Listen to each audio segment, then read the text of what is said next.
Hello lads and ladies, Brad the Guitarologist here. In this video we're going to take a look at this 1965 or so Gretsch Valco made Fury amplifier. This is one of the largest combos ever made by Valco. They did make some piggyback amplifiers in the late 60s, around 1967 or so they started making those, but this is before that, and these are really cool amplifiers. In this video we're going to give this thing a general service, a general once over, so if that sounds like something you'd be interested in, stick around. Today's video is sponsored by Speaker Workshop. If you have a valuable speaker suffering from a damaged cone, rubbing, or burned voice coil, contact Speaker Workshop. Many classic amp circuits were designed and voiced with particular speakers in mind, and replacing speakers in some classic vintage amps can severely diminish the resale value and make the amp not sound as intended. Preserve the value and tone of your classic amplifier. Have its original speaker reconed at Speaker Workshop. Okay, the model number on this Fury is a 6166, and it is a two-channel amplifier. You can see over here the standard channel number 1. There are two inputs for this channel, volume, bass, and treble for this channel. Over on channel 2, pretty much the same thing. You have two inputs with a volume, bass, and treble over here as well. Then you have your tremolo controls, speed and intensity. But before the tremolo controls, you can see there is a tone range selector switch right there with a normal accordion and high range setting, and we'll talk a little bit more about what that is coming up later. The tremolo is also foot switchable, and it's also switchable up on the chassis. You also have reverb in this unit, and it is switchable up on the chassis as well. You can also set it to be foot switchable if you prefer. Also some really cool lights right above the intensity knobs for the reverb and the tremolo both. Here's a look a little lower down on the back of the amp. You could see the Jensen special design speakers. Original ones are present and accounted for. You can also see that this thing is a stereo output amplifier. That means that there are two 6L6s that power one speaker, and there are two 6L6s on the other side that power the other speaker, which makes this a pretty powerful amplifier, especially for its day. And on the upper chassis here, you could see the preamp tubes hanging down. Most of these are 12AX7 RCAs, but one of these is a 6973 tube that is actually driving the reverb. That's that unshielded one. And a look at the codes on the speakers reveals that these are C12PS models, and you can see the 550 there indicating these are original Valco speakers that were intended for a Valco amplifier. These also have matching date codes of 22533, which indicates the 33rd week of 1965. So that will conclude our look at the exterior of this 1965 Gretsch Fury 6166 amplifier. Let's go ahead and start disassembling it so we can get a look at the insides. Okay, so these amps, they are connected, the top chassis and the bottom chassis are connected with several umbilical cords. One main umbilical cord which disconnects here at the top. So I'm going to go ahead and disconnect that one. And it's basically just a socket, like an octal socket, that connects all these wires. That most of this high voltage stuff and whatnot coming from there. Then you got a couple of others that we will disconnect here shortly up in here that are for reverb and stuff like that. Now these screws are mismatched and not original, which tells me somebody has probably been in here before, and I don't know, either they lost the original screws or they thought that these looked better or fit better, maybe. But these are mismatched screws, which sometimes does not bode all that well when you're fixing something and something has mismatched screws. That's never a good sign.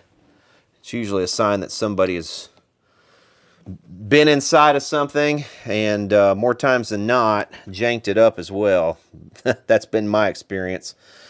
I'm sure some other techs could back me up on that one. Contrasting to a lot of other amplifier manufacturers of the 60s, had full shielding all the way across the back door. I mean, this is kind of a no expense spared way to do things, really. Good big piece of aluminum shielding. And then you've also got a back door that's actual plywood. By the mid-60s, a lot of companies had gone to using lesser materials, particularly for stuff, secondary things like the back door. One neat feature of Valco amplifiers is that they had these bent chassis, and the chassis basically is something that's bent up in a break and formed from one piece of steel usually, and then you've got these wooden pieces that form up the ends that the chassis itself is screwed into. You know, it's a good way of doing it. I mean, this thing has stood up for how long? How old is this amplifier? 1965, so you do the math on that one. This thing has stood the test of time. Now we have had some work in this. We could see a couple of new components right there. There's a couple new resistors right in there, so I'm not sure why they would have changed those. We do have a new capacitor right there as well. But you know, I mean, you can see the quality of the construction of this. I mean, you've got all these turrets. Everything is completely hand wired. I mean, how long did it take somebody to wire up just one of these chassis? You know, there were probably several people involved in wiring just this one chassis, I'm sure.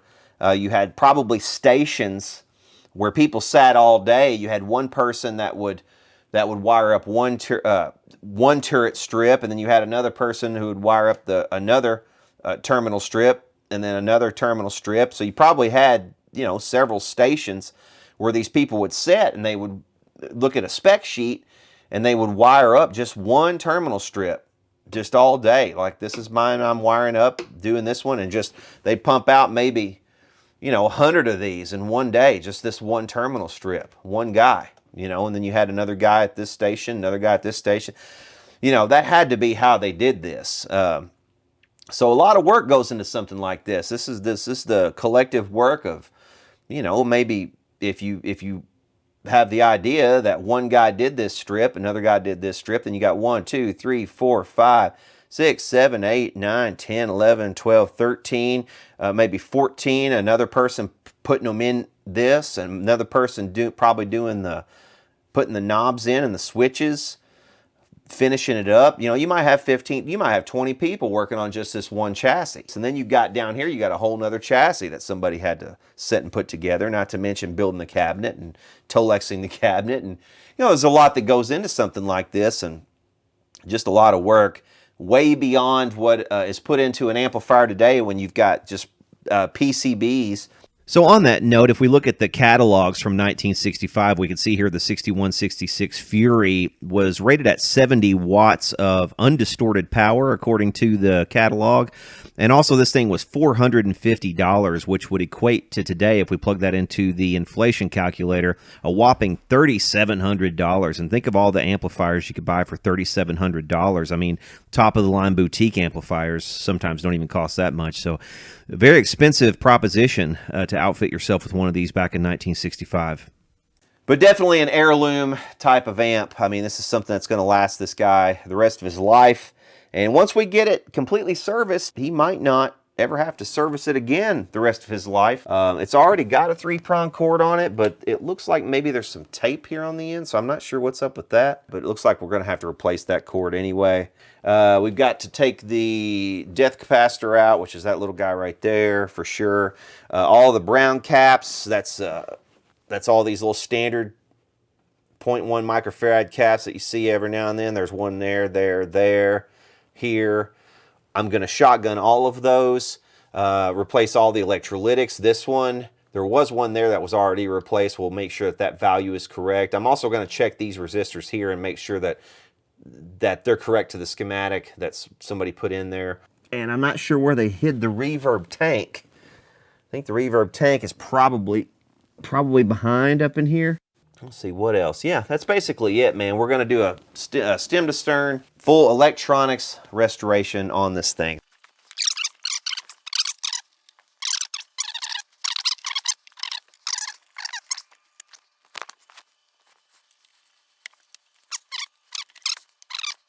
So we got plugs for the speakers. Oh, free pick.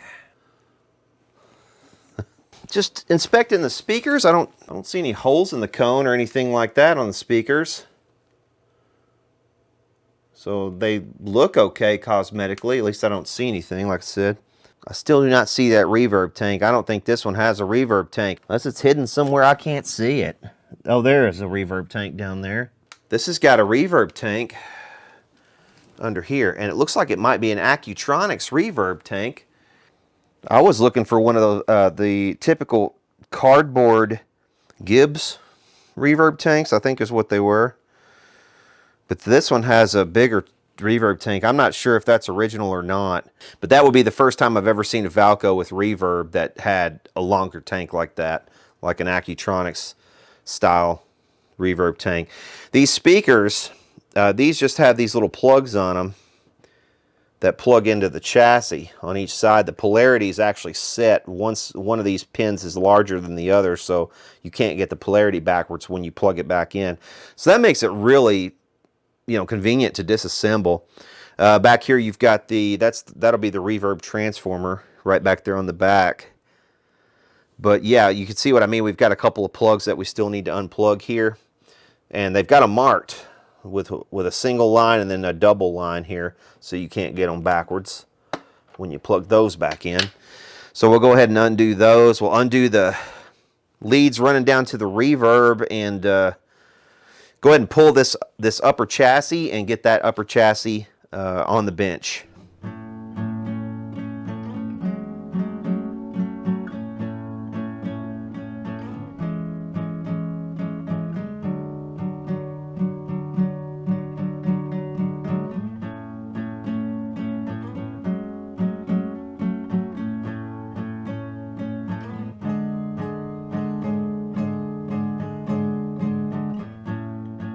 All right, here we go. We got this thing out on the bench now, and we can get a little bit of a closer look at it. You see out there on that pot, 137, 65, 41st week of 1965, late 1965 on that one, and same pretty much on down the line, the 42nd week of 1965 on pretty much all these CTS pots right there, for 47th, excuse me, week of 1960, 41st right there on that one. So all this stuff made right there together. Again, CTS is another great Chicago manufacturer.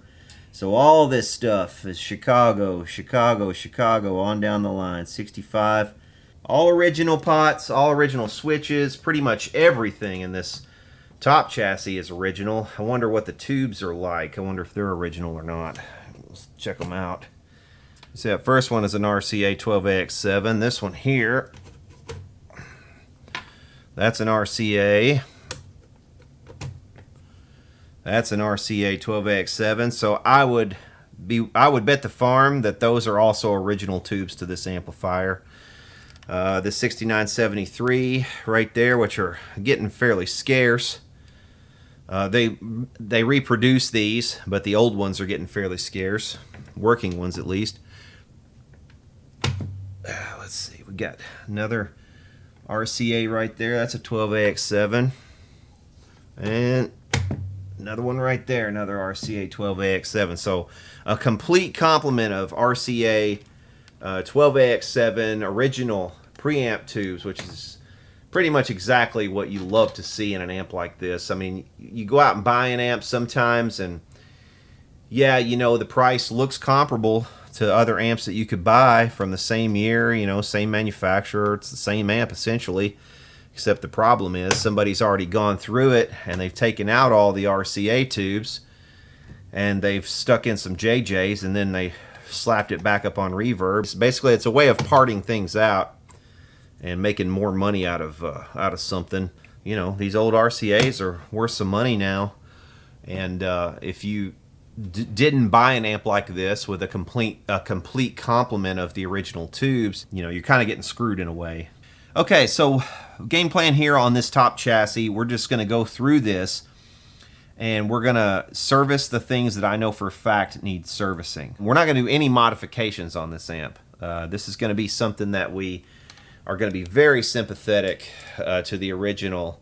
I've never really felt a need or a desire to go through and start modifying heavily a Valco because they just sound so good as they are. I will go through these resistors and test every single resistor. Anything that's out of tolerance I will replace. The capacitors, all these brown standard capacitors, these would be the most suspect. Now, that doesn't mean that they're bad necessarily, and there's some of them that probably could stay if we wanted them to stay, but I see no reason to leave these, as these will be the most suspect in this amplifier. All these brown ones, that red one right there, and also these electrolytic caps. They are Mallory, so they're high quality for the time, and that's another thing. Most of these Valco amps, man, you get these and they usually will fire straight up and just work. I mean, they might have their little quirks. The worst things about Valcos in terms of what messes up most often seems to be the sockets. As the sockets, kind of spread, they sort of weaken. And they can become noisy, and eventually you do have to replace a socket in one of these from time to time. So yeah, let's just go ahead and, like I said, we know we're going to have to yank these, so we'll just start with that, and we'll replace all the capacitors. And then we'll come back and do some resistor measurements. We'll clean all of the sockets, clean all of the jacks and switches and the knobs and everything, and go from there. While I'm thinking about it too, and while I'm observing this, I want to point this out. I was talking earlier about the quality of Valco amplifiers. A lot of times they kind of got a reputation because they were Chicago-based manufacturer, and they did a lot of stuff for department stores and things like that. A lot of players, just have it in their minds that, oh, it's kind of a cheaper brand or whatever, kind of like Dan Electro. Well, no, this is not like Dan Electro in terms of, the cheapness of the components. I mean, and the way that everything is built. See, for instance, this. I mean, look at the short distance between the input jacks on these over here. So you see the input jacks?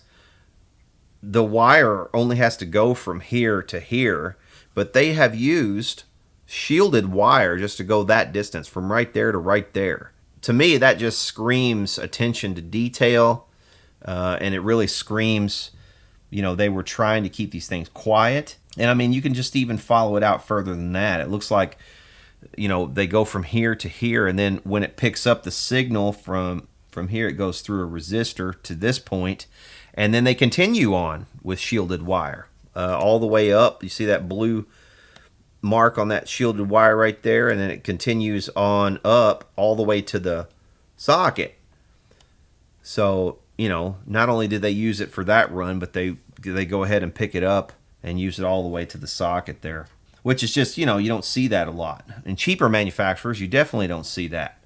We've got one wire here that's going a pretty long way. We've got this yellow, this one back here. So this one's going all the way over to this point. So it's got a lot longer to go, but you see what I mean. And then it picks up from there, and shielded wire, once again, is going over here to the socket. So they used shielded wire all the way to that socket. And with a chassis this large, I mean, that's a really good idea to try to cut out as much noise as you can early on, because otherwise that stuff's going to end up building up. But yeah, just a real sign of quality as far as I'm concerned to see something like that, to see that made in that way.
Okay, so I've gotten this upper chassis all completed. I've gotten all of the jacks and pots and everything cleaned.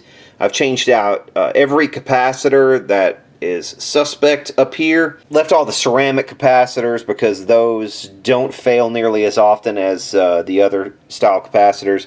Clipped out the death capacitor as well. So yeah, we're going to turn our attention now to the other chassis, the lower chassis, which is over here.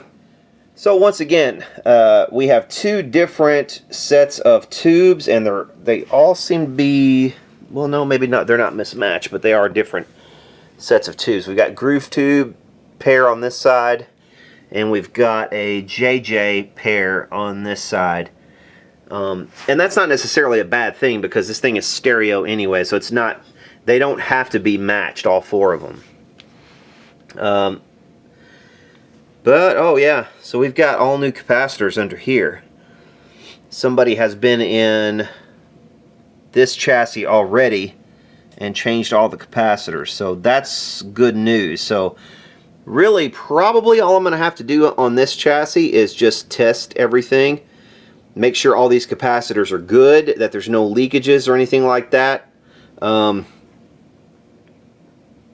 Yeah, we'll probably fire up the amplifier with this out and see if we can't take some measurements here and there, make sure the plate voltages are right, check the biasing on the pairs of tubes, and if everything there checks out, I think we might be ready to fire this thing up and see what it sounds like and see if there's anything else we need to do to it.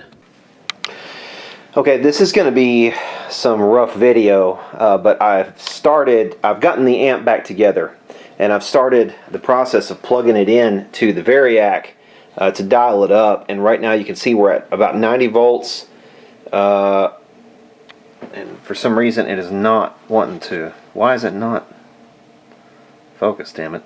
Alright, about 1.5 amps. It seems a little high. We've got 123 watts at 90 volts. It just seems high. Okay, so so keep that in mind. But something truly bizarre is kind of happening down here. I don't know if you're going to be able to see this, but you see this flashing blue light right here.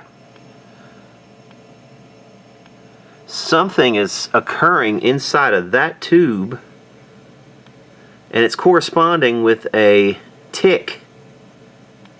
It's an audible tick.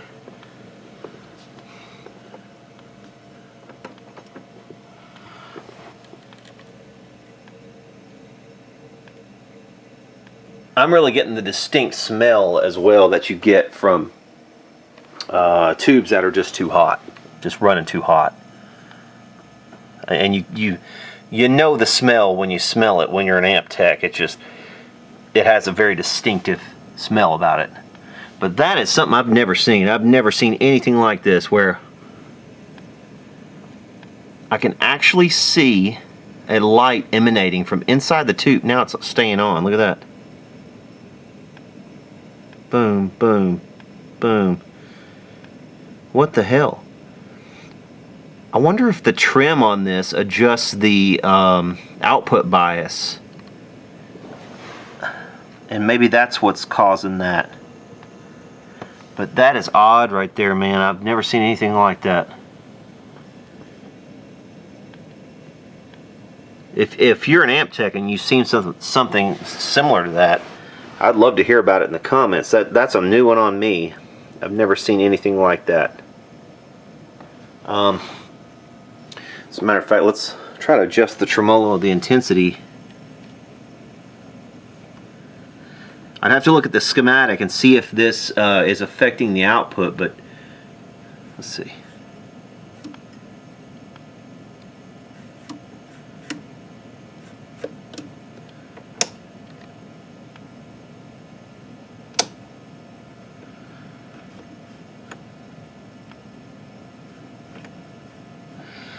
I can't tell whether or not the trim controls are really doing anything, but that's just an odd...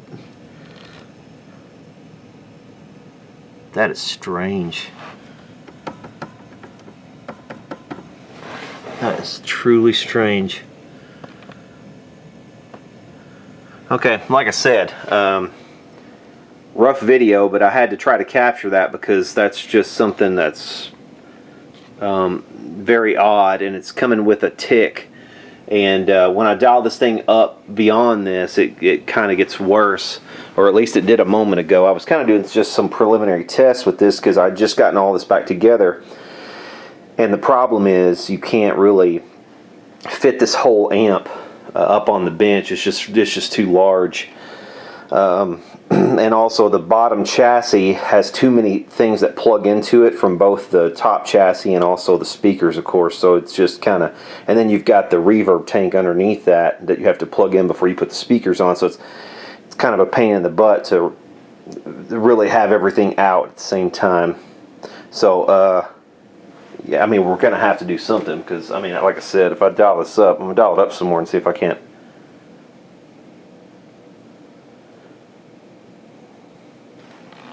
See if I can't replicate the problem I was getting a minute. But see, 169 watt, that's too hot. Okay, boom, something's going on. Hear that?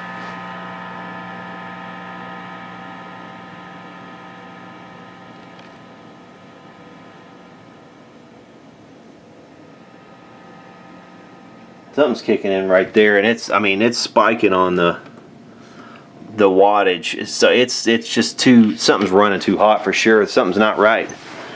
And I'm wondering whether or not maybe I don't know, one of the capacitors that was replaced, maybe it was put in backwards or something like that, because I can't vouch for all that work.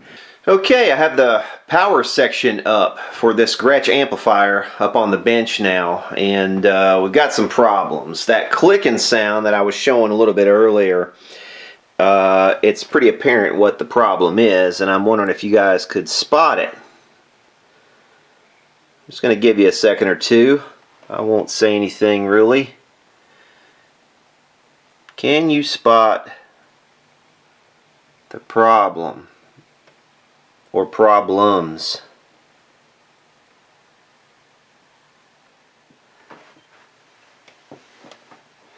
It should be pretty much screaming at you if you have experience in this sort of thing.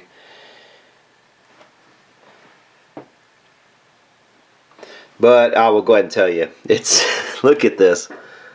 Look at this. Look at the ends of these caps. So these caps are Illinois capacitors, these big gray ones right here. And those, there was a point in Illinois' history where they were producing some not so great capacitors. Now I think they have cleaned up their act of late. But there was a point, I don't know, maybe 10-15 years ago or something like that, where they were making some things that were questionable, and a lot of their capacitors got put inside of Fender amplifiers, for instance, and a lot of those ended up going bad like way before their time, and a lot of technicians have made a lot of money from replacing Illinois capacitors and Fender amplifiers for that reason. But see the physical leakage coming out of the end of that capacitor right there, for instance? That sort of yellowish substance, that is electrolyte physically leaking out of that capacitor. You've got electrolyte leaking out of that one, this one. Both of those are bad. All three of those are bad. That one I don't see much leakage, but I see maybe a hint of leakage and bulge on the end of that one. So that one's, but it came from the same batch most likely as these, so it's got to go as well, even though it's not physically leaky. That one right there is definitely physically leaky. You can see it leaking out. Electrolyte. This one here has got electrolyte leaking out of it. And also, look at this. So we've got bits of these main power capacitors down here that have just come completely off. So those are no longer even completely intact. And look at that one. It's fallen half apart. So definitely both of those resistors need to be replaced. All of the electrolytic capacitors that have already been replaced, it definitely have to be replaced. At least all of the Illinois. Now these might be able to stay. I'll test them to make sure, these three right here. But this kind of proves my point. Now see how leaky that one is too. I mean, that one's same thing. And my guess is these were probably all replaced about at or around the same time. You know, I don't know why you would have two different types of capacitors other than maybe they just ran out of one value. I think this chassis probably had some up under the hood and some in these each of these cans right here has 3 capacitors, I think, in each can. So it's a 20-10-10, right? Yes. 3 capacitors in each of those. It's supposed to be a 20-10-10. So that's 6, but we have here 1, 2, 3, 4, 5, 6. So there's 6 Illinois, but then we have 4 more over here. So we probably had some up under, and then some that were replaced. So all of these Illinois are going to have to go. Those are going to have to go. Then I need to test all of the power tubes. We'll go ahead and also test the rectifier tubes and make sure that those are okay. I have to trace out this entire circuit down here because I want to make sure that nothing was put in backwards or something of that nature, you know, or something miswired. I have to trace out basically everything in here. That's the problem with getting something that has already been worked on versus getting something that hasn't been touched. That's the value of getting something that hasn't been touched, because you're pretty assured that if it hasn't been touched, it's probably at least still the same or close to the schematic, and it's probably, most likely, not in all cases, but in 99.9% of cases, it's probably going to be correct from the factory. Now, there are wiring mistakes you'll run across from a factory, but for the most part, you'll find correct wiring from the factory, whereas, you know, when you get something in the hands of a technician who may have only seen, this is the only amp of this type he's seen in his entire life so far, in a lot of cases, and he's replaced capacitors like this, you know, mistakes can be made. And I know I've made them before too, and had to correct them, so it does happen. Okay, doing some tube testing here now. I've got the 6L6s out, and this is the one that I was noticing the ticking inside of the globe, and we'll see what it does. I've already tested all of these, but this one, so we'll see how it's doing. Ready, 3, 2, 1, and it tests good. It tests just fine. So it shouldn't have any issues, and all these tested good as well. So tubes are good, at least the power tubes. And here is the 5U4 from that side of the amplifier, so let's check it. First we'll test the one side, which is number 4. We'll test this one first. This diode. And that one's good and strong. So let's test the other one now.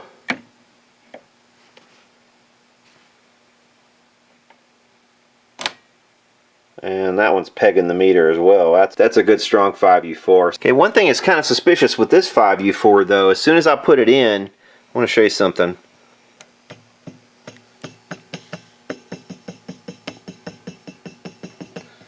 I mean, you can hear that. You can hear it just sounds kind of loose. That might mean nothing whatsoever, but it could also be cause for concern. But let's go ahead and read this one. That one seems to be doing okay. Let's go to our other element. That one's not quite as well off. Much lower deflection. We'll keep it under our hats that might be somewhat of an issue. It is testing good for all intents and purposes, but if we replace all of those capacitors and everything in this and discover then that there's a problem, then we might consider replacing that 5U4. Okay, so the more I'm looking at this amp, the more I'm seeing some inconsistencies. Here is a schematic for a Harmony H440. I could not find a schematic for this particular amp, but the Harmony H440 has pretty much the same power section, so we're going to go off of this. So on this amplifier, you can see here, okay, so pin 2 of one of the rectifiers attaches to pin 2 of the other rectifier. These are in parallel, the rectifiers. And those split off and each go to a 20 microfarad capacitor, and then on to a 1K 7-watt resistor after that. So first let's narrow that down. So let's find our 5U4s. The first 5U4 on this side is this one. So we can see pin 2. This is pin 2 right here. And we've got a green wire coming off and going over here to this pin 2. Right? So we can pretty much expect the everything to take off from this pin 2 on this side. So we've got a brown wire right here that's going to a 20 microfarad right here. So there's one of the 20s, right? So we should see two 20s in parallel, essentially, right? So right here, this is, you could basically say all this is connected together. So you've got two 20s in parallel. So there's one of them right there. Where's the other one? Where's the other one? That's the thing. See, I don't see another one. Do you? I don't see anything else coming off this except for this yellow wire. This yellow wire, though, is the one going to the transformer.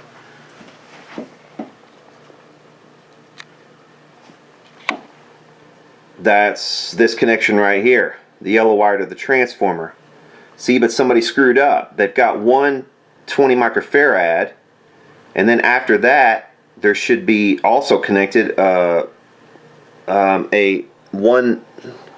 1K resistor. But look at this. Look at this. There's nothing here. There's nothing there. Nothing. There's nothing coming off of that, and there's nothing else coming off of that. So already that's wrong. Now if we look at the other side, if we look at pin 8, we've got pin 8 right here.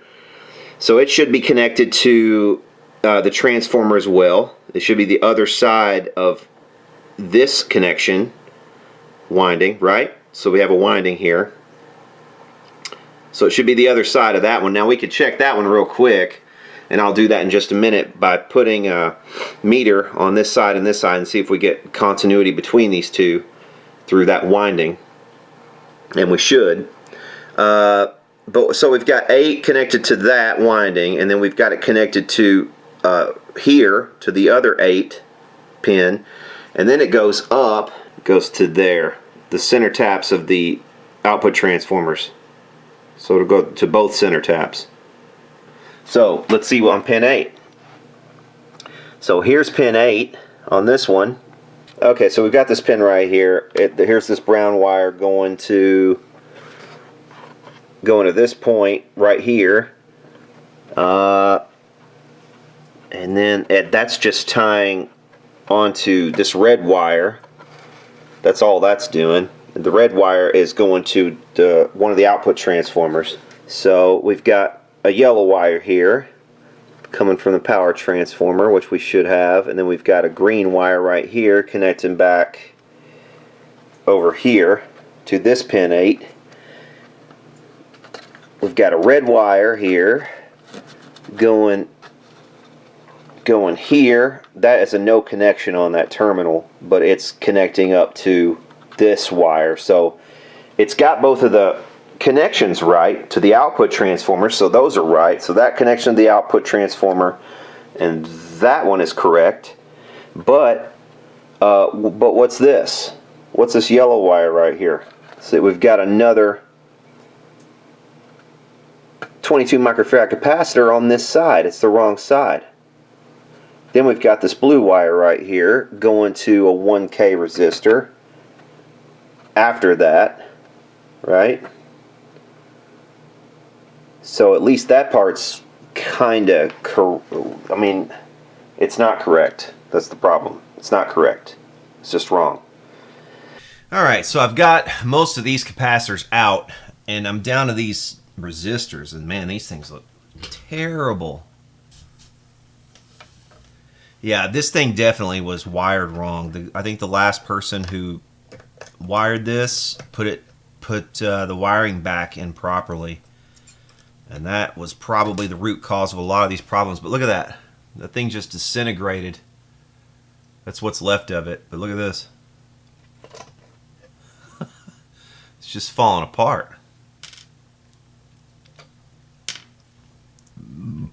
These resistors have been so hot.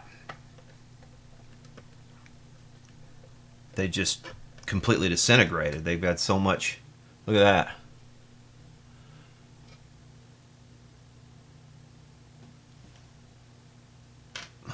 Okay. I've got replacements for those.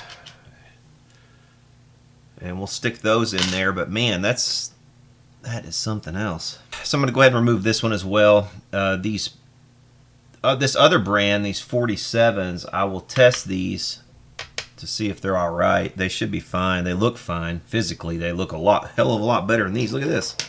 Let's show you something. Those are the ones I've gotten out of there so far, and look at the gunk that's coming out of every one of them except for this one. That's the only one that's not physically leaking. That's that I've pulled out so far. That one's also physically leaking. They had a bad run of Illinois capacitors around the early 2000s, and I know that because Fender put a lot of them in their amplifiers, and people have ended up having to fix a lot of Fender amps from around that era as a result of that. These bad capacitors, they had a bad run of them, and I think that's what this is. And this thing was last serviced around that same time. This thing was last serviced, according to the customer, at around 2004. So that would make sense. That would actually make perfect sense. It's probably exactly what has happened to this. They got a bad batch of these capacitors. Well, that, and I also think compounding the problems was this thing wasn't wired back properly. So that's a problem as well. We are definitely considering all the problems that have been under here and the heat that everything has been exposed to as a result of who knows what. I'm going to test all of the resistors. There's not many left. There's only a couple. 1, 2, 3, and these big ones. But I'm going to test those to make sure they're within tolerance. Anything out of tolerance, I'm going to replace while I'm in here for sure. So.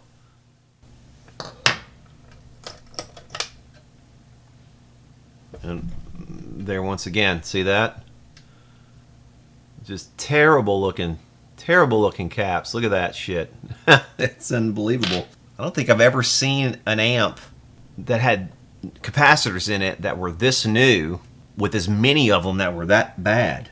I mean, I'd say, you know, they're not new, but they're newer.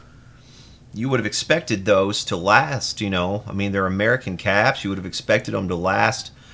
And that's one reason why I swear by these Chinese caps, because frankly, I've never had any problems with them. Knock on wood, I haven't had problems with this style of Chinese cap yet.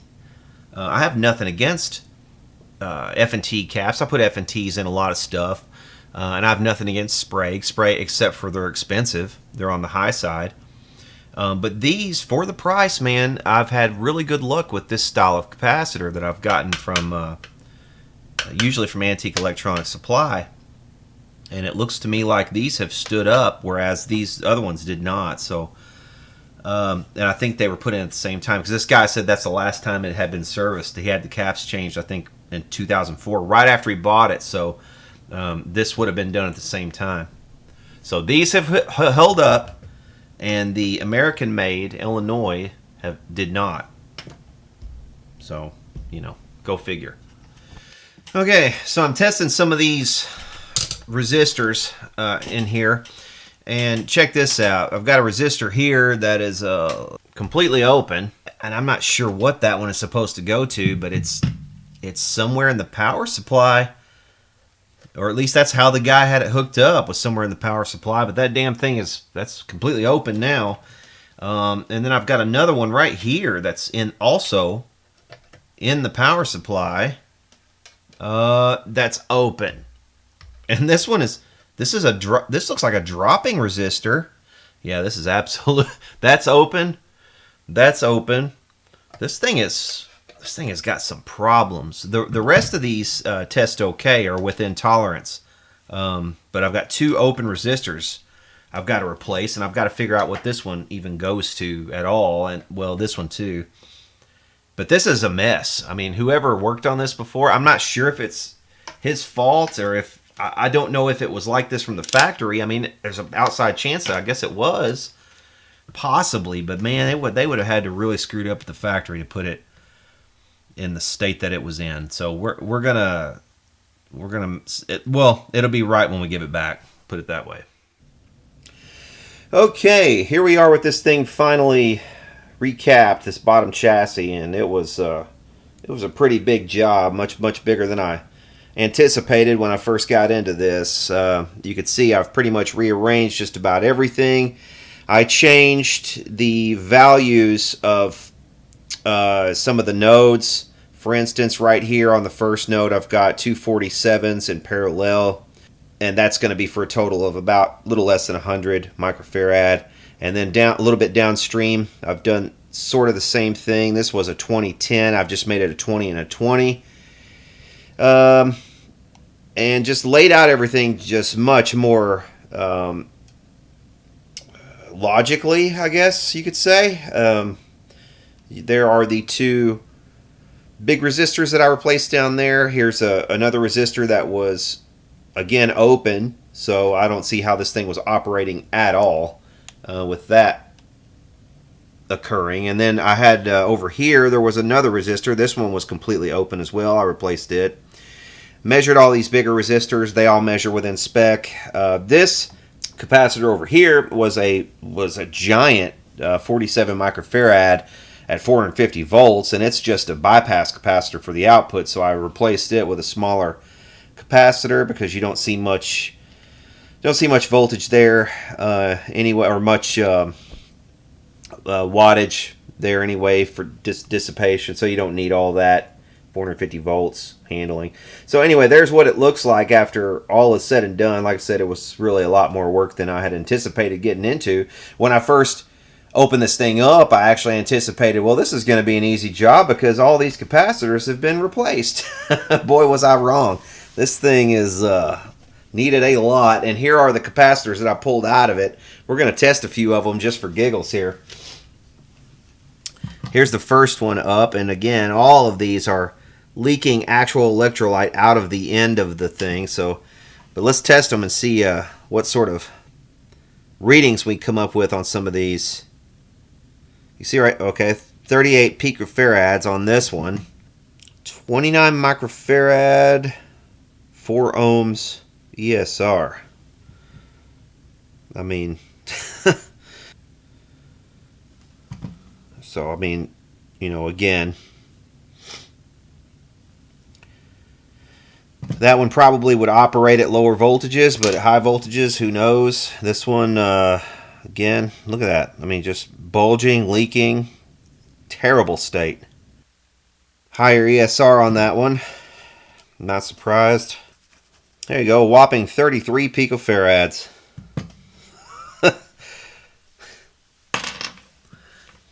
So I mean, you get the picture here. This is something probably long overdue. I don't see how this thing operated really at all, considering the way that this thing was miswired. High ESR on this one. I mean, these are garbage, absolute garbage.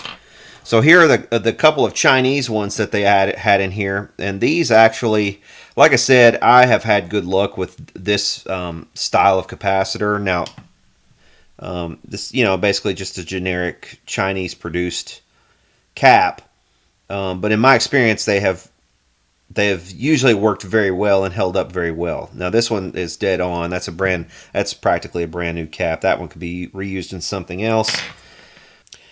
There's another one that's pretty much dead on. That could be reused in something else as well. Yeah, that one is pretty much dead on as well. So, so yeah, the Chinese ones held up, and the American ones did not. Who would have thought that? So yeah, with this power amp pretty much done, tubes tested that go in this bottom unit, I am going to go ahead and hook it back up to the amplifier. Run it up on the Variac and just see what it does, see if it comes awake, and document from there. Okay, I've got this thing plugged into the Variac over here on the desk, and right now it is pulling about 1.52 amps and about 130 watts at 90 volts. So It's probably a bit on the hot side in terms of the biasing on the output tubes.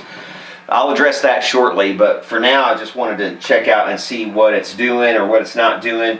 It's very quiet, dialed down, with the exception of some rustling, which is due to these output tubes not being seated properly over here. I might be able to rectify that situation by tensioning those output tube sockets. I might actually have to change them. We'll see. I might be able to tension the sockets though. I could also, it's possible I might also be able to swap the tubes around. So put these tubes over on that side and vice versa. And it might work a little bit better. They might seat a little bit better over on the other side with the other sockets.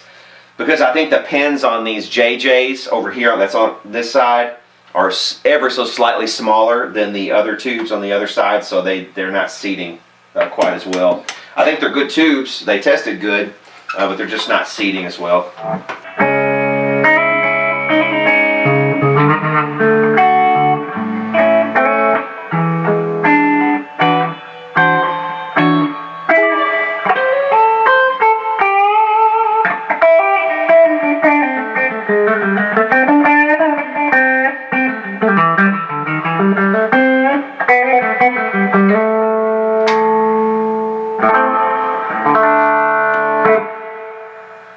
Reverb works just fine.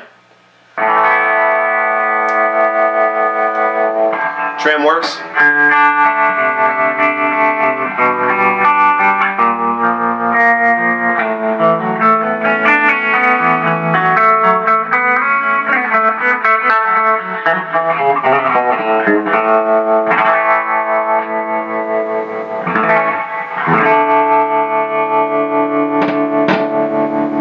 But see there, I mean, you just barely touch that output tube, and sometimes if you hit certain notes, it starts to rattle on its own, so that has to be addressed.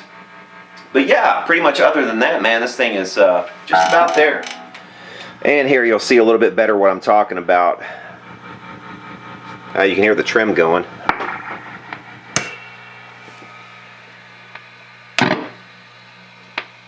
Do you hear that like that? That's because I hit the chassis.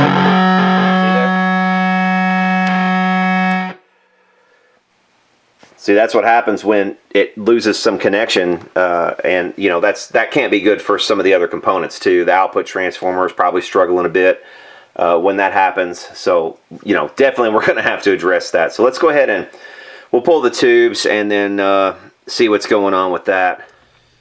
Okay, so we got it back up here on the bench. We're going to take a look at well, these two sockets in particular. This one is the worst. You can at least see the contacts, and what I'm going to do is take a screwdriver and try to get it down in here beside these contacts. This is like a semicircle, each of these contacts, and if you can push them together a little closer, a lot of times you can sort of give one of these a little bit longer life. So that's what we're going to try to do here now. So you can see the effects of the socket tensioning in these before and after pictures. You see how afterwards the sockets are much closer down in there, and before they were much wider. There's one more look at it. So that's the idea now. We want to try to not have to change that socket if we don't have to, because that's going to add considerably to the cost if I have to pull that socket and completely rewire it. So let's go ahead and pop the tube back in. I think it's going to be a lot better now. Okay, here we are dialed back up after retensioning all three of these sockets over here on this side, and you can see already just touching it, and you could none of the problems we had before. You can move these just fine, no issue. The problem I'm having now is this thing is drawing way too much power. At just 83 volts on the input, we're up over 100 watts already, and that's just too high. You can see the 1.32 amps over there. I think for this style of amplifier, now we do have two rectifiers, which is going to up the draw on this, the wattage dissipation overall, but I don't think it should do it as much as it's doing it. I did dial it up briefly to about 105 volts or so on the input. and it was up around 170 watts in total. So I think these output tubes probably need to be rebiased and biased a little cooler so that the whole thing draws less power. So let's put a probe on there and we'll see what we're looking at. Okay, so here we are doing some biasing on this, or at least checking the bias. I've got my homemade probe hooked up here. If you guys want to know how to make one of these homemade probes for really cheap, I will put a card up here. You can go check out a video in order to do that. We can see right here 32.6. Yeah, that's probably a bit high on the current, especially for no higher up than we are right now. I mean, because so that's at 250 volts on the plate, but we're pulling a lot of current through there. You know, we've only got 84 volts on the input at this point. So let's do the calculation and see what the plate dissipation is as it stands right now with just 84 volts on the input. Okay, so I've replaced both of the bias resistors on each side with a 500 ohm resistor instead of the 200.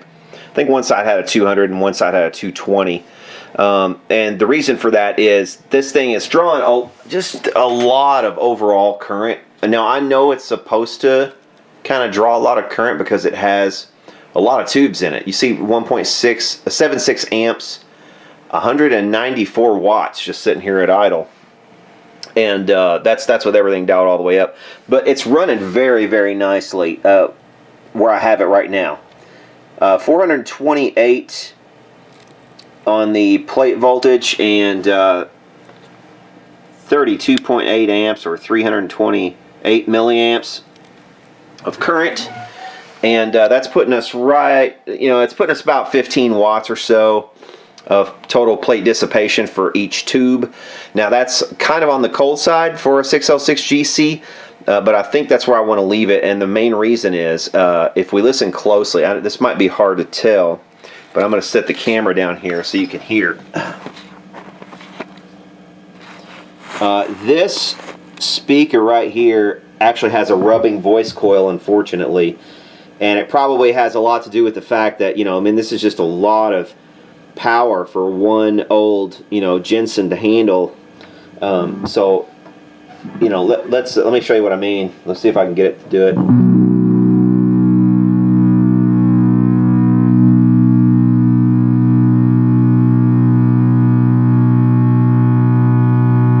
Hear that buzz right there? That is all coil rub on this speaker over here when I hit low notes. It's not doing it on this one, but it's doing it on this one though.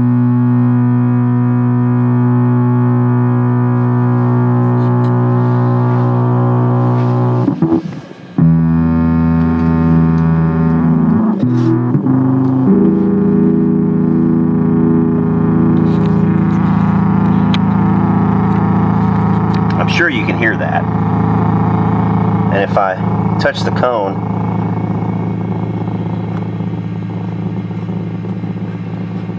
I can actually change the rub.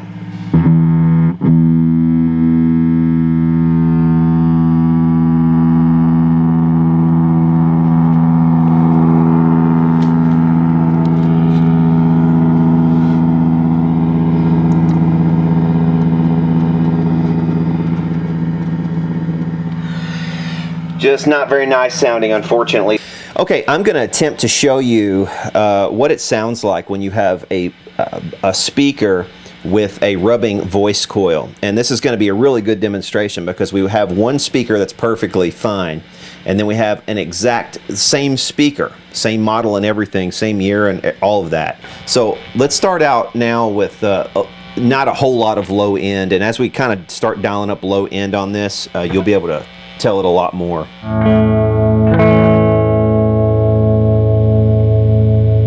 Okay, that was the good speaker.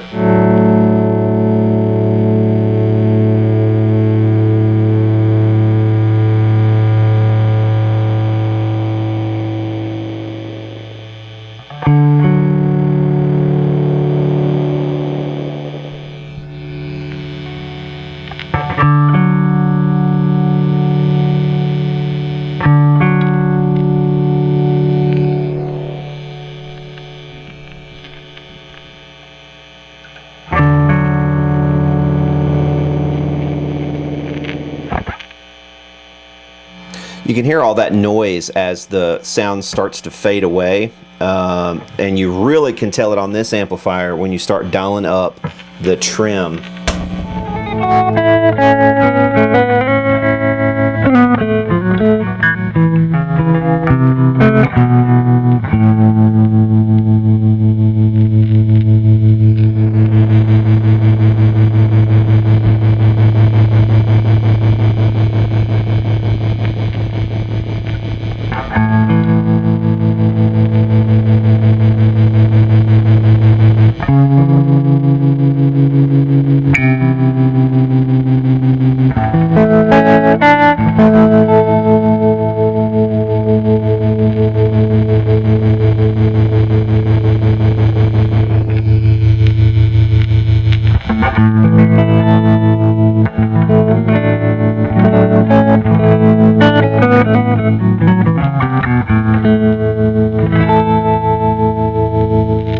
So yeah, I hope that gives you some illustration of what I'm talking about when I talk about a rubbing voice coil.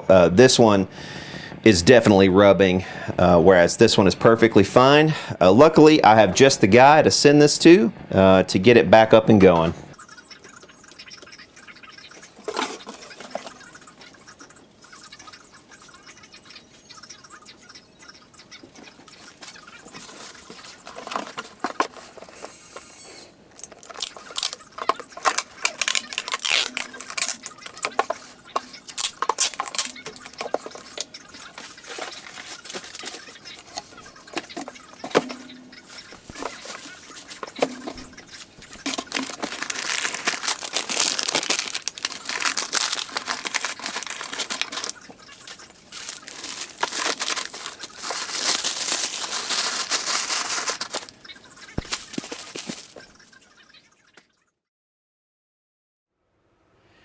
Alright guys, so we've got the speaker back from the speaker workshop. This is not the box he sent in. This box was actually inside another box before everybody goes and starts trolling on the guy. He packaged it well, believe me. We're going to get the speaker back inside the amp. We're going to look at it here. I think he was able to keep the cone, that the cone was in good shape. I believe is what he said. But I think he gently cut out and was able to take out the coil and replace just the coil. I think that's what he did. And then of course the dust cover. I think that is the approach that he took here. I'll confirm that with him, but I think that's what he ended up doing, because it looks to me like this is the same cone that it left with, but it no longer has the problem. So we're going to get that right back in there, and since it's the same cone, it's going to have pretty much the exact same sound that it had originally. So bonus, and let's see what it sounds like.